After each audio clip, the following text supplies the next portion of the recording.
futur. Le XXIe siècle comme le Moyen-Âge. Nous y voici, nous y voilà et nous y revoilà.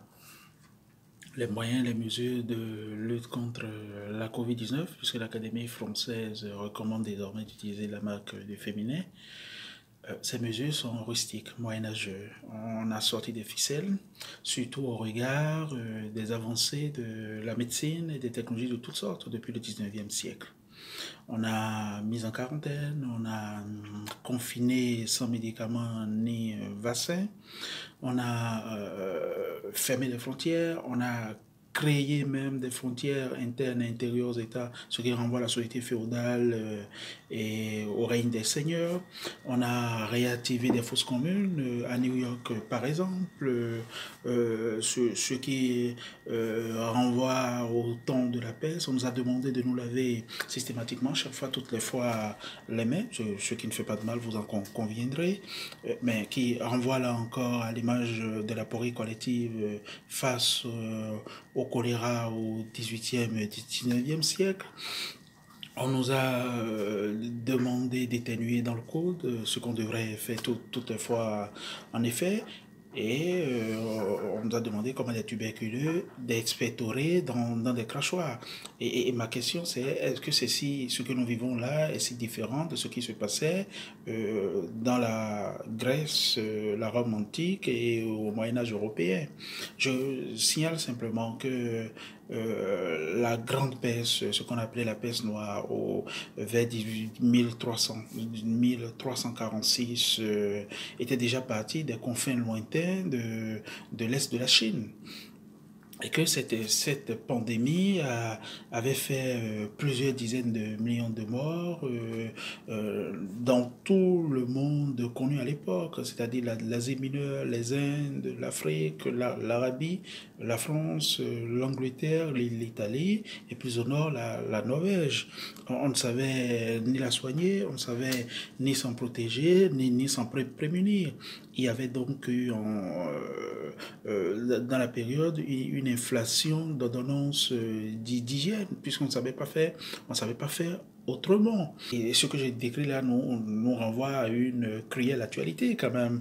Je signale qu'à l'époque, les médecins expliquaient vaguement que la maladie se transmettait, se propageait par l'air contaminé qu'elles allaient les personnes atteintes. Vous voyez, on y est ou on n'est pas loin en tout cas.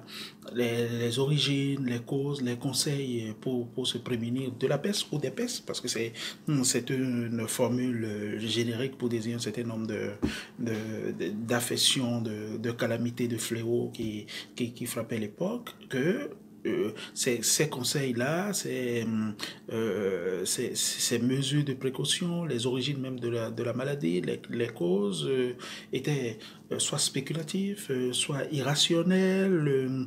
On convoquait pêle-mêle la colère divine, l'effet des astres ou une prédisposition naturelle des malades.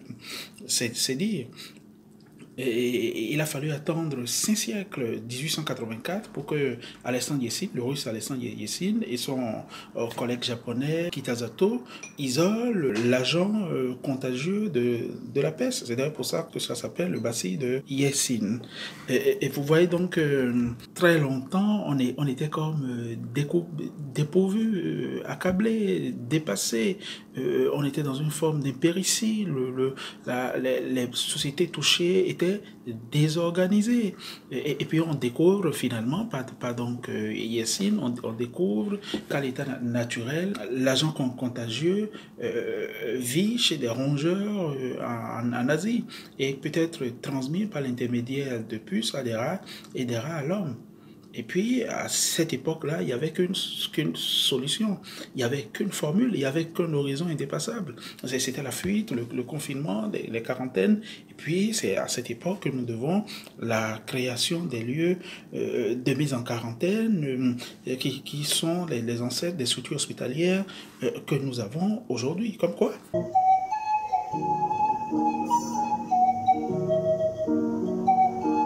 C'est un concept de philosophie de l'histoire que nous devons à Cheikh Anta Diop, qui est très certainement l'auteur africain ayant le plus influencé la pensée au XXe siècle. Et tout est dans cette interrogation de Cheikh Anta Diop. Citation: si ce sont les nègres se fondant sur le caractère nègre de la civilisation égyptienne, de l'Égypte antique, si ce sont des nègres qui ont créé toutes ces merveilles, qui ont inventé tant de formules mathématiques, physiques, etc., comment expliquer l'état d'arriération chronique dans lequel se trouvent les nègres et l'Afrique? Fin de citation. J'ai voulu donc, à ma façon, lui rendre hommage. Assez modestement. Je renvoie d'ailleurs à ses ouvrages Nation nègre et culture et antériorité des civilisations nègres, mythes ou vérités historiques. J'ai donc voulu lui rendre hommage en établissant le parallèle avec la vieille Europe qui peine à faire face à la Covid-19, qui manifestement affiche un péricide des organisations et qui est dépassée, littéralement dépassé. Mais je signale que le concept de régression historique n'est pas la chronique d'un recul, d'un déclassement, d'une décadence, pour reprendre la formule de Michel Onfray, mais un retour à une situation hantée. Cheikh Anta Diop part de la sentence biblique qui dit les premiers seront les derniers seront les premiers. Il lui dit, pour avoir été premier une fois, vous serez à nouveau premier. Ou pour avoir été, vous serez à nouveau. Vous devenez ce que vous avez déjà été. En somme, un aller-retour de l'histoire. Pour dire les choses plus simplement, plus trivialement, l'histoire qui bégaye. Donc, quelle que soit l'époque, on le voit, et je l'ai démontré depuis la Grèce antique, la Rome et le Moyen-Âge, quelle que soit la période, l'Europe a décliné, a connu décadence, s'est relevé, est reparti, s'est rebâti, a brillé, s'est éteint. Donc c'est ce va-et-vient de l'histoire, ces allers-retours que je décris dans l'article.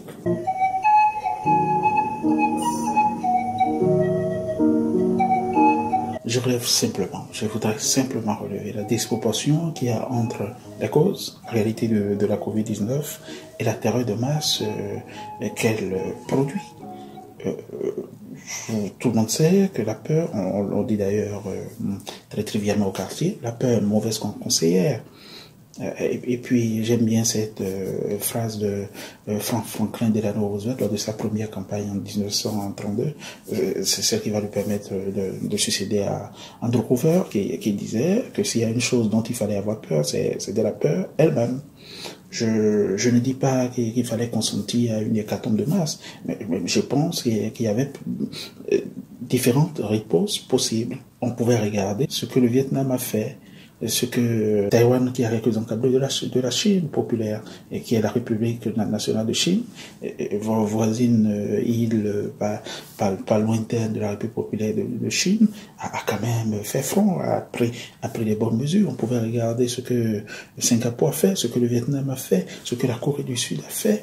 On peut aussi regarder aujourd'hui ce que la Suède a fait.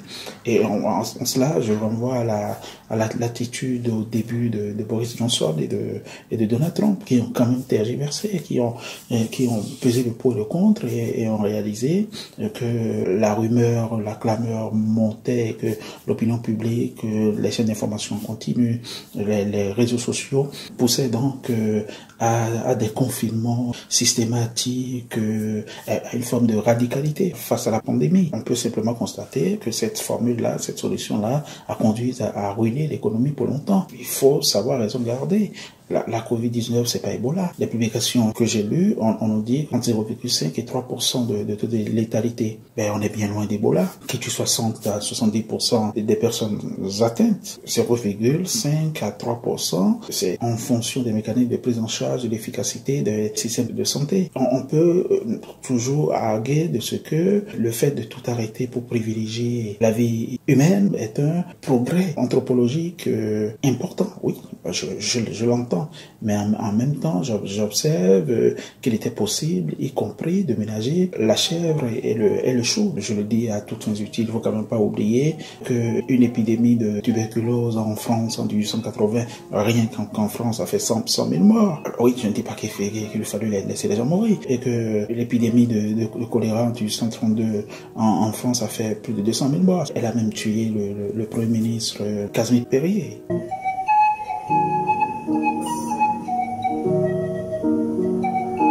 Les techniques ne sont pas de pures illusions, des effets d'optique, tout simplement. Non, il y a bien davantage.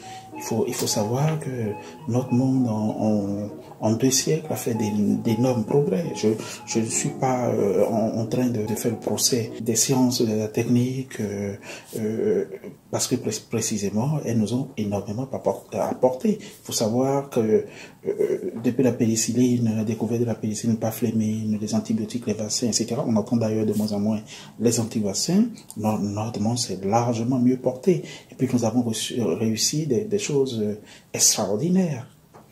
Ok, mais en même temps, on peut bien être d'accord avec François Rabelais qui disait, tout le monde connaît la formule, science sans conscience n'est que ruine de l'âme. Je pense que ce que nous retiendrons de cette pandémie, c'est une piqûre de rappel. Elle nous renvoie à notre animalité. Elle nous rappelle que nous sommes des humains, nous sommes des saints mortels. Depuis la Seconde Guerre mondiale, pour dessiner le schéma à grands traits, on a banni la mort de nos horizons. Et puis, on se rend compte que, ça y est, nous sommes soumis à la loi universelle de l'entropie, à notre animalité fondamentale, au socle biologique de l'humanité, que nous restons des animaux, attaquables par les maladies, les virus, les bactéries, etc. Et que fondamentalement, la nature peut être hostile. Je suis un militant du progrès. Il ne s'agit pas de jeter le bébé avec l'eau du bain, d'expliquer que ça y est, que nous avons sombré dans le superflu, dans le superfétatoire. Non, nous avons fait, le progrès a été une excellente chose pour le monde, pour l'humanité.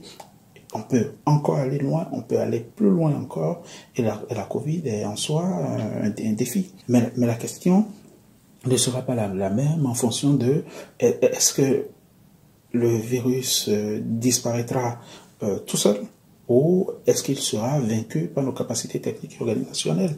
Me semble-t-il, la réponse sur le plan philosophique ne sera pas la même. Oui, mais il faut continuer le progrès, il faut continuer les avancées techniques et technologiques, il faut poursuivre dans le numérique, poursuivre dans le nucléaire, avoir des centrales nucléaires plus sûres, encore plus sûres, etc. Mais et tout en n'oubliant pas les choses simples. N'oublions pas la vie. N'oublions pas ce que nous sommes.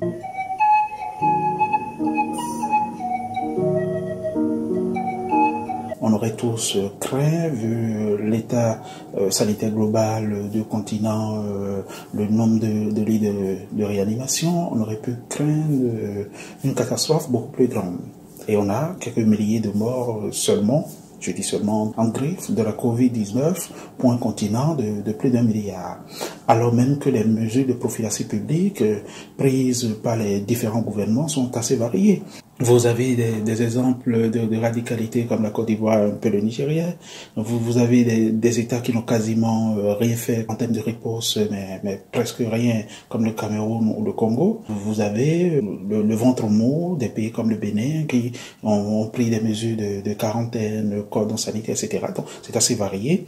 Et puis la riposte globalement, les mécanismes, les services de santé, les mécanismes de prise en charge sur le continent en gros sont assez variables en termes d'efficience ou d'efficacité.